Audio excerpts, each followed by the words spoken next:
بسم اللہ الرحمن الرحیم۔ السلام علیکم۔ پر اسرار کہانی ناگن دوست۔ مجھے ڈر نہیں لگتا۔ ارے بھائی، آپ کیوں ڈر گئے؟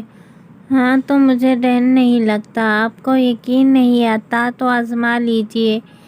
میں اکثر راتوں کو تنہا سفر کرنا پسند کرتا ہوں۔ کھیت کھلیانوں یا ریگستان، دن ہو یا رات، میں ہزاروں میل تنہا سفر کرتا ہوں۔ مجھے رات کو سفر کرنا بہت بھلا لگتا ہے۔ یوں سمجھیں کہ رات کے وقت سفر کرنے کا مزہ ہی کچھ اور ہے۔ میں جنگلی شہزادہ ہوں۔ یہ مت سمجھ لیجئے کہ میں جنگل کا شیر ہوں۔ نہیں بھائی، میں تو ڈر کا شہزادہ ہوں۔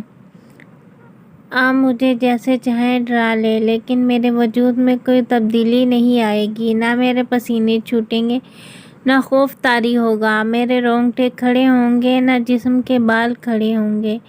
میں بہادر ہوں، رب تعالیٰ کے سوا کسی سے نہ ڈرنے والا۔ مجھے رب نے بہت طاقت سے نوازا ہے۔ ڈرنا بھی اسی ذات سے چاہیے۔ اس کی بنائی ہوئی مخلوق سے ڈرو گے تو جان کی امان نہیں پاؤ گے۔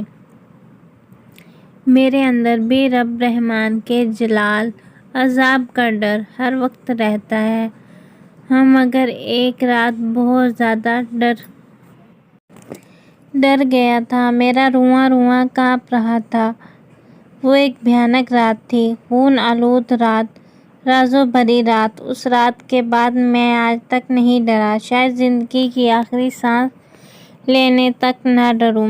آپ بھی جاننا چاہتے ہیں اس رات کیا ہوا؟ ٹھہریے، اتنی جلدی بھی کیا ہے؟ پہلے یہ تو جان لیجئے کہ میں کون ہوں۔ میرا نام رحیم ہے اور رحم کرنا میرا پیشہ ہے۔ میں اپنے پیشے میں مہارت رکھتا ہوں۔ مجھے میرے رب نے رحم کرنا سکھا دیا ہے۔ گھنے جنگل کے دوسرے کونے میں میرا خاندان آباد ہے۔ ذریعہ معاش کے لیے مجھے جنگل کے ایک کونے سے دوسرے کونے تک سفر کرنا پڑتا ہے، اور یہ جنگل ہزاروں میل پھیلا ہوا ہے۔ میں لکڑہارے کا واحد چشم و چراغ ہوں۔ میرے ان کے ہاں کوئی اولاد نہیں ہوئی۔ کیوں نہیں ہوئی مجھے کیا معلوم، مگر رب رحمان بہتر جانتا ہے۔ دنیا والے تو کہتے ہیں کہ دونوں کی عمر اس حد میں پہنچ گئے ہیں جہاں اولاد پیدا نہیں ہو سکتی، یعنی دونوں باج پن میں مبتلا ہو گئے ہیں۔ میرے والدین کی ساری محبت میرے حصے میں آئی۔ انہوں نے خوب اچھی طرح میری پرورش کی۔ میں شرارتی والد ہوا ہوں، وہ بلا کا ذہین بھی۔ لکڑہارے کا بیٹا ہوں، اس لیے پڑھنے لکھنے کا سوال ہی پیدا نہیں ہوتا۔ جنگل والوں کا تعلیم سے کیا لینا دینا؟ جنگل میں ایسا کوئی نظام ہوتا بھی نہیں ہے۔ بس یوں سمجھیں، دنیا والوں کی نظروں میں ہم جنگلی ہیں، لیکن اب تو اچھے خاصے پڑھے لکھے لوگ بھی جنگلی بنے ہوئے ہیں۔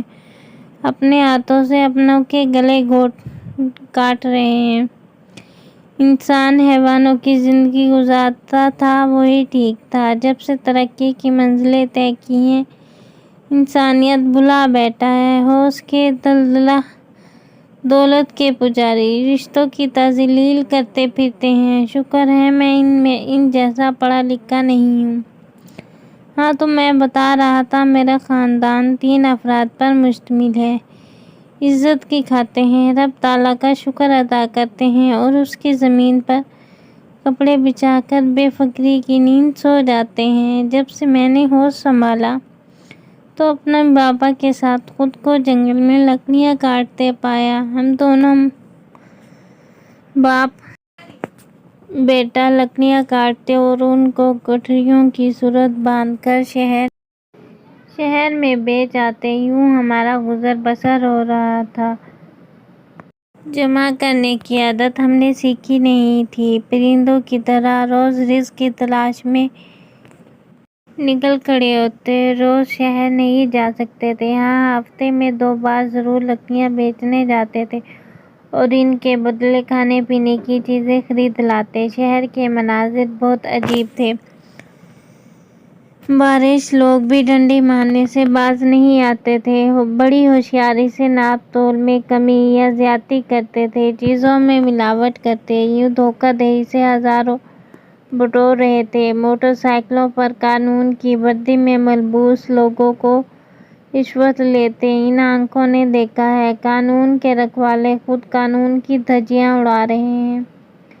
انسان اس قدر بدل جائے گا، کس نے سوچا ہوگا؟ یہ کون سا قانون ہے جہاں قانون کے محافظ ہی قانون کو داغدار کرتے ہیں؟ وقت بے مہار اونٹ کی طرح اپنی مستی میں گزرتا چلا گیا۔ میرے بابا نے مجھے زندگی گزارنے کے طور طریقے سکھا دیے تھے، خود کی حفاظت، جنگلی جانوروں سے اپنا بچاؤ اور بہت کچھ۔ یوں سمجھیں میں مکمل جنگجو بن گیا تھا۔ کچھ ڈر میرے والد نے ختم کر دیا تھا اور پھر رب رحمان کا خاص کرم بھی تھا۔ یوں سمجھیں میں نڈر پیدا ہوا تھا۔ 16 سال کا عرصہ پل بھر میں گزر گیا۔ میں لڑک پن سے ہوتے ہوئے جوان ہو گیا۔ اب تو خود خوبرو طاقتور جوان بن گیا تھا۔ قد کاٹ لمبا، لمبی لمبی مونچھیں ناک کے نیچے لہلاتی ہی تھیں، نشیلی آنکھیں، ستواں ناک، جنگلی تھا مگر بلا کا حسین تھا، چٹا گورا رنگ، لال گلال گال، گلاب کی طرح سرخ ہونٹ۔ جب بھی خود کو آئینے کے سامنے لے جاتا تو مجھے شرم نہیں آتی تھی۔ خود سے نفرت نہ خودکشی کرنے کا کوئی پروگرام بنتا تھا۔ اگر میں خوبصورت نہ بھی ہوتا تو زندگی پانے کا شکریہ ضرور ادا کرتا، بنانے والی ذات کے آگے سر بسور ضرور ہوتا۔ ہاں مگر بدصورت شکل کو دنیا والے طعنوں سے مار دیتے ہیں، اس کا جینا حرام کر دیتے ہیں۔ وہ بیچارہ دل برداشتہ ہو کر گلے میں پھندا ڈال کر کسی درخت یا پنکھے کے ساتھ لٹک کر خود کو موت کے حوالے کر لیتا ہے۔ اب تو من نے بھی ترقی کر لی ہے، خود کو مارنے کے نئے نئے طریقے ایجاد کر لیے ہیں۔ کوئی کسی کے پیار میں مرا جا رہا ہے تو کوئی کسی کی زلفوں پر مرا جا رہا ہے، عجیب دستور ہے۔ کوئی لبوں پر مر رہا ہے تو کوئی کسی کی آنکھوں پر، کوئی چال پر مرتا ہے تو کوئی حسین مکھڑے پر مرا جا رہا ہے۔ لیکن انسان کتنا بے شرم ہو گیا ہے، اپنی بہنوں بیٹیوں کے سروں سے آنچل اتارتے وقت نہیں مرتا، عزتوں کے ساتھ کھلواڑ کرتے وقت انہیں شرم نہیں آتی، حق تلفی کرتے وقت نہیں مرتا، یتیموں کا حصہ خود کھاتے ہوئے شرم نہیں آتی۔ انسانوں کے روپ میں سانپ بنے بیٹھے ہیں۔ سانپ، یہی سانپ ہی تو جس نے میرے رونگٹے کھڑے کر دیے تھے۔ میں ڈر گیا تھا، میرے پسینے چھوٹ گئے تھے۔ یہ معمول کی رات تھی۔ میں نے لکڑیاں کاٹ کر اپنے گھر کے صحن میں لا کر رکھی اور کھانا بنانے لگا۔ ہاں جی، میں اپنا اور اپنے ماں باپ کا کھانا خود تیار کرتا ہوں۔ ماں باپ بوڑھے ہو چکے ہیں اور میری شادی نہیں ہوئی، نہ مجھے شادی کر کے خود کو قید ہونا تھا۔ رشتہ داروں میں آگے پیچھے کوئی نہیں تھا۔ والدین کی عمر آرام کرنے کی تھی، اسی وجہ سے ان کو کام سے روک دیا تھا۔ میں خانہ داری بھی سیکھ چکا تھا، مرد کے ساتھ ساتھ عورت بھی تھا۔ ارے بھائی، اب کیوں حیران ہو گئے؟ میرا مطلب میں جب گھر کی ہانڈی روٹی کرتا ہوں تو اس وقت کسی عورت سے کم نہیں تھا، اور جب جنگل کی طرف جاتا مرد بن جاتا تھا۔ جنگل کا قانون میرے اوپر لاگو نہیں تھا، میرے اپنے اصول و ضوابط ہیں۔ اللہ تعالیٰ نے میرے دل میں رحم رکھ چھوڑا ہے۔ جنگل میں کوئی جانور مصیبت میں ہوتا تو میں مدد کرنے کو بھاگتا۔ جنگل کے سبھی جانور میرے دوست تھے۔ اب آپ یہ بھی جاننے کی کوشش کریں گے کہ سانپ میرا دوست کیسے بنا؟ تو میرے بھائی، زبان میں بڑی طاقت ہے، اپنے اخلاق کردار سے دشمن بھی دوست بن جاتے ہیں۔ کبھی آزما کر دیکھیے گا۔ جھوٹ ہوا تو قربان میرا ہاتھ، آپ کے جو چاہیں سزا دیں۔ ہاں تو میں بتا رہا تھا، کھانا پکاتے، کھاتے کھلاتے رات کافی چڑھ آئی تھی۔ کھانا کھاتے ہی میرے امی ابو سو گئے تھے، میں ایک تھا جو جاگ رہا تھا۔ مجھے نیند نہیں آ رہی تھی، عجیب بے قراری تھی، کروٹیں بدلتا رہا لیکن بے چینی برقرار کی برقرار رہی۔ کوئی ایسی کشش تھی جو مجھے تڑپا رہی تھی اور گھر سے بھائی جانوں کو اکسا رہی تھی۔ پھر وہی ہوا، بے اختیار میرے قدم باہر کو اٹھ گئے اور میں گھر سے نکل کر جنگل کی طرف چل پڑا۔ گھنا جنگل، چار سو خاموشی ہی خاموشی، ہر چیز ساکت دکھائی دے رہی تھی، جیسے اس زمین پر کوئی روح ہے ہی نہیں۔ کالی رات نے ماحول کو خوف زدہ کر دیا تھا۔ چاند ستارے تو کبھی کبھار دیدار کراتے تھے، جیسے بچے بچپن میں آنکھ مچولی کا کھیل کھیلتے ہیں۔ جنگل میں اندھیرے کی بھوک اوڑھ رکھی تھی، لیکن سفید دھندلی سی روشنی میرے گھر سے جنگل کی طرف بہت دور تک چلی جا رہی تھی۔ کالی اندھیری رات میں وہ روشنی بڑی دل فریب لگ رہی تھی۔ روشنی اتنی تیز تھی کہ زمین کے سینے پر پڑی چھوٹی سے چھوٹی چیز بھی واضح دکھ رہی تھی۔ میں اسی روشنی میں دیوانہ ہوا جا رہا تھا، اس کی مدہوشی میں کھو سا گیا تھا۔ روشنی کو پکڑنے کی چاہ اس کے پیچھے پیچھے چپ چاپ چلا جا رہا تھا۔ نہ جانے اس میں ایسی کون سی کشش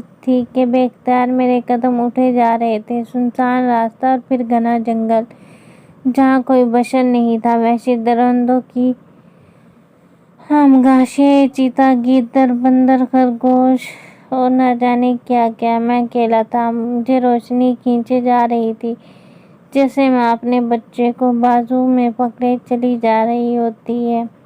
اچانک خشک پتوں کی تیز سرسراہٹ سے میرے قدم رک گئے، ڈر کی لہر جسم میں دوڑ گئی۔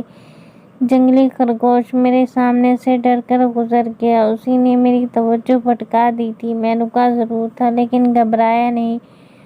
ڈر تو میرے قریب سے بھی نہیں گزرتا، مجھے ڈر کیوں لگتا؟ میں اپنے من کی جنگ لڑ رہا تھا، کوئی مجھے ڈرا رہا تھا اور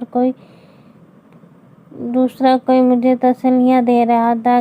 کبھی ڈر والا حاوی ہونا چاہتا تو انجانی سی طاقت حاوی ہو کر میرے ڈر رفو چکر کر دیتی۔ ایسا لگتا تھا کہ میرے سینے میں دل نہیں، پتھر رکھ دیا گیا ہے، جس پر جتنی مرضی ضربیں لگائی جائیں اف تک نہیں کرتا، اسے درد نہیں ہوتا۔ نہیں، میں ایسا نہیں تھا، میرے سینے میں پتھر نہیں، گوشت پوست کا دل تھا۔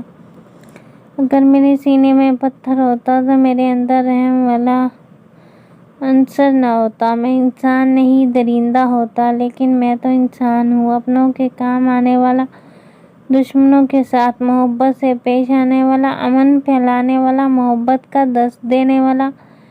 میں بھلا سخت گیر کیسے ہو سکتا ہوں؟ واقعی میرے سینے میں گوشت پوست کا دل ہے جو رب رحمان نے مجھے نوازا ہے۔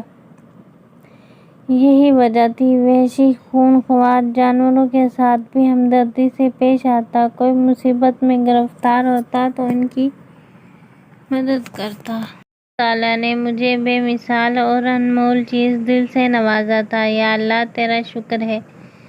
چلتے چلتے میرے قدم اچانک رک گئے۔ سامنے جو منظر تھا اس نے مجھے حیرت میں مبتلا کر دیا۔ کانٹوں بڑی جھاڑیاں تھیں اور ان میں سے تھوڑے فاصلے پر کالا مشکی ناگ پھن پھیلائے ادھر دیکھ رہا تھا۔ اس کے لب خون آلود تھے، جیسے کسی دشمن سے دو ہاتھ کر آیا ہو، اپنے دشمن کو پایا انجام پہنچا آیا ہو۔ نہیں، اس کی بے قراری دیدنی تھی، بے چینی سی اس کے ارد گرد محو رقص تھی، بدحواسی میں کبھی دھند کی طرف دیکھتا تو کبھی نیلے آسمان کی طرف، ایک نظر جھاڑیوں کی طرف ڈال لیتا تھا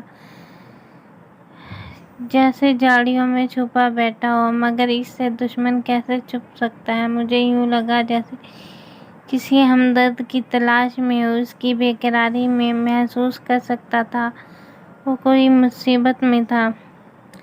یہی لمحے تھے جب میں ڈر گیا تھا، زندگی میں پہلی اور آخری بار ڈرا تھا۔ خوف سے میرے پسینے چھوٹ گئے تھے، میرا رواں کانپ رہا تھا، میں تھر تھر کانپنے لگا جیسے مجھے سردی لگی ہو اور میرے جسم پر کپڑے تک نہ ہوں۔ سامنے وحشی سانپ پھن پھیلائے بیٹھا تھا اور دوسرا راستہ کوئی نہیں تھا کہ میں اختیار کرتا۔ مزے کی بات تو یہ تھی جس روشنی کی چاہ میں گھر سے نکلا تھا، یہی ختم ہو رہی تھی۔ آگے کا منظر ڈرا دینے والا تھا۔ میری منزل کہاں تھی نہیں معلوم۔ اس کسی پاگل کی طرح گھر سے نکل آیا تھا اور اب نہ پیچھے ہٹ سکتا تھا اور نہ آگے بڑھ سکتا تھا۔ پیچھے گپ اندھیرا تھا اور سامنے دشمن ڈسنے کو بیتاب بیٹھا تھا۔ میں ڈر گیا۔ گپ اندھیرے میں اپنی زندگی کا انجام سوچ لیا تھا۔ موت آئی کہ یہ آئی۔ میرے لب ہلنے لگے۔ میں اپنے پیدا کرنے والے کو پکار رہا تھا۔ وہی ذات تو تھی جو مجھے بچا سکتی تھی۔ یہ انسان بھی کتنا خود غرض واقع ہوا ہے۔ جب اس پہ مصیبت آفت آتی ہے، موت سامنے نظر آتی ہے تو اپنے بنانے والے خالق کو پکارنے لگتا ہے، ورنہ ہزاروں خوشیوں میں گم رہتا ہے اور رب رحمان کو بلا دیتا ہے۔ لیکن وہ رب کتنا عظیم ہے، جب بھی اسے پکارو سنتا ہے، کایا پار لگاتا ہے، بگڑے کام سنوارتا ہے، مدد کو آتا ہے۔ وہ تو شارک سے بھی قریب ہے۔ میں بھی اپنے رب کو پکار رہا تھا۔ دل میں رب کی یاد تھی اور آنکھیں آنسو بہا رہی تھی۔ اچانک میری نظر سانپ کے پچھلے حصے یعنی دم پر پڑی۔ میرے جیسے چیخ نکل گئی۔ جذبہ ہمدردی امڑ آیا۔ اب میں بے چین کیوں تھا؟ وہ رب رحمان سے مدد مانگ رہا تھا اور رب رحمان نے مجھے اس کی مدد کے لیے صحن سے یہاں تک کا سفر کرایا تھا۔ اس کا اور میرا رب ایک ہی تو تھا۔ اس دن کے بعد میرے دل سے خوف ڈر نکل گیا۔ اب بڑے سے بڑا خطرہ ہو، میں نہیں ڈرتا۔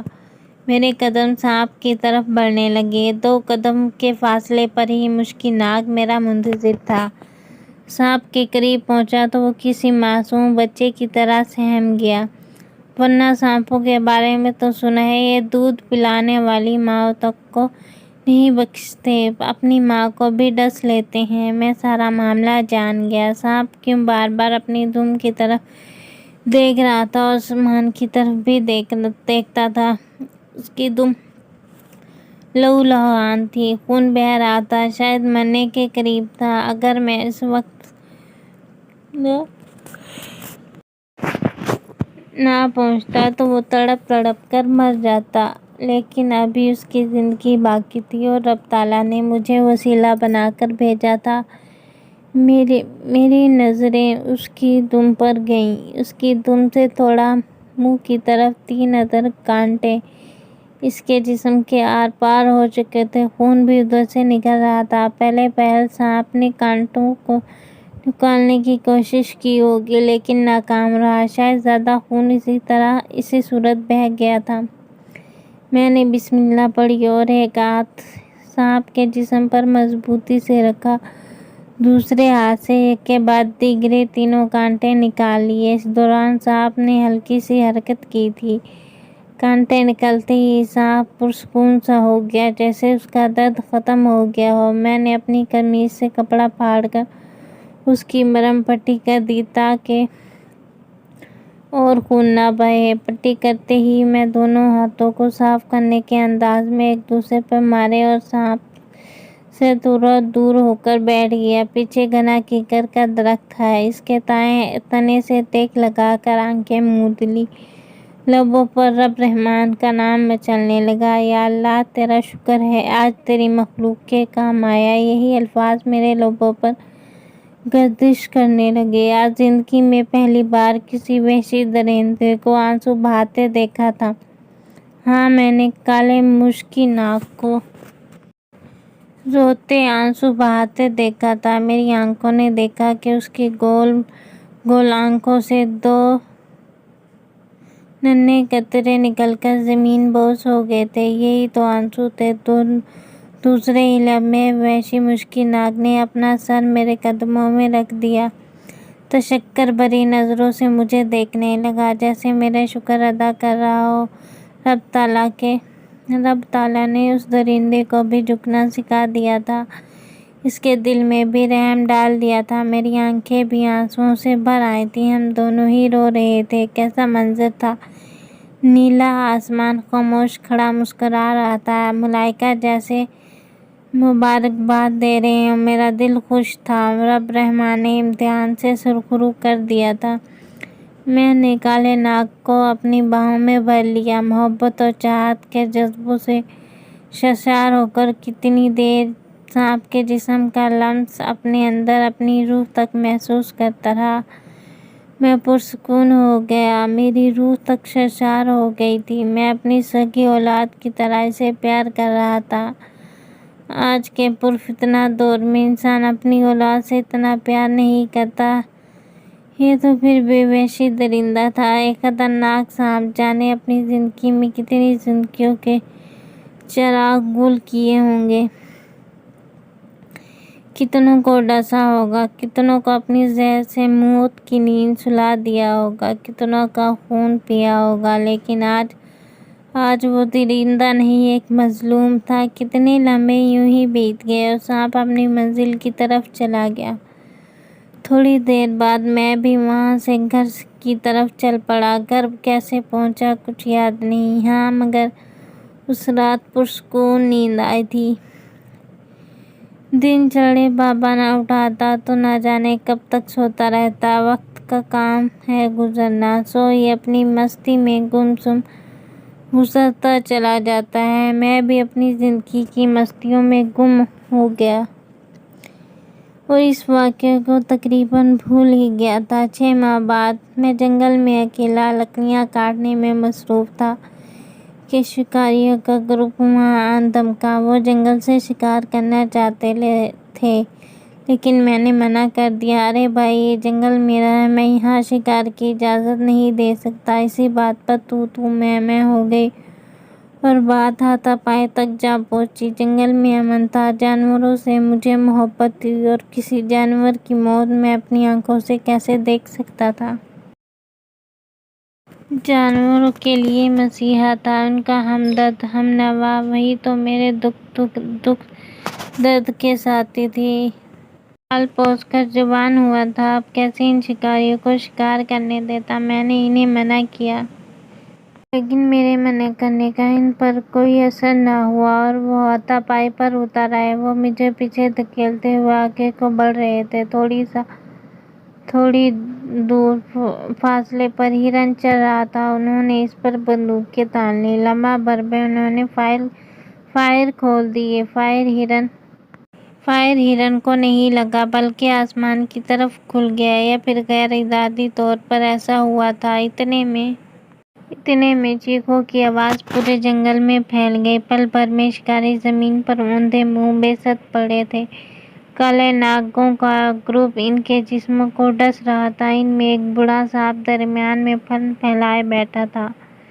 جیسے ہی ایک سانپ میری طرف بڑھا، وہ بڑا سانپ آگے آ گیا۔ ان دونوں نے ایک دوسرے کے منہ سے منہ ملایا، جانے کیا بات ہوئی ہوگی، پھر دونوں شانت ہو گئے۔ بڑا سانپ میری طرف دیکھ رہا تھا اور باقی تمام سانپ اس کے ارد گرد جمع ہو گئے۔ میں دور کھڑا انہی کو دیکھ رہا تھا۔ بڑا سانپ میری طرف بڑھنے لگا تو باقی بھی اس کی نقل کرنے لگے۔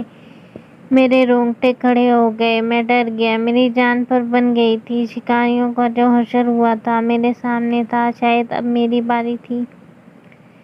پہلے تو میں ڈر گیا لیکن دوسرے ہی لمحے میں پرسکون ہو گیا کیونکہ میری نظر اس پٹی والے سانپ پر پڑی جس کے میں نے کانٹے نکالے تھے۔ ابھی تک وہ پٹی اس کے جسم کے گرد لپٹی ہوئی تھی۔ ہو سکتا ہے اس نے نشانی کے طور پر سنبھال رکھی ہو، ابھی تک اس سے چھٹکارا حاصل نہیں کیا تھا۔ چند ساعتوں میں کالا مشکی ناگ میرے پاؤں چھو رہا تھا، اس کے باقی ساتھی بھی میرے ارد گرد جمع ہو گئے تھے۔ چند شرارتی میرے جسم پر چڑھ دوڑے تھے لیکن میں گھبرایا نہیں بلکہ خوش ہو رہا تھا، جیسے باپ اپنے بچوں کے ساتھ بچہ بن کر کھیلتا ہے۔ میں بھی ان کے ساتھ کھیلنے لگا تھا۔ تب مجھے پتہ چلا کہ وہ سانپ مادہ تھا، یعنی ناگن تھی، اور اس کے ارد گرد پھرنے والے اس کے بچے تھے۔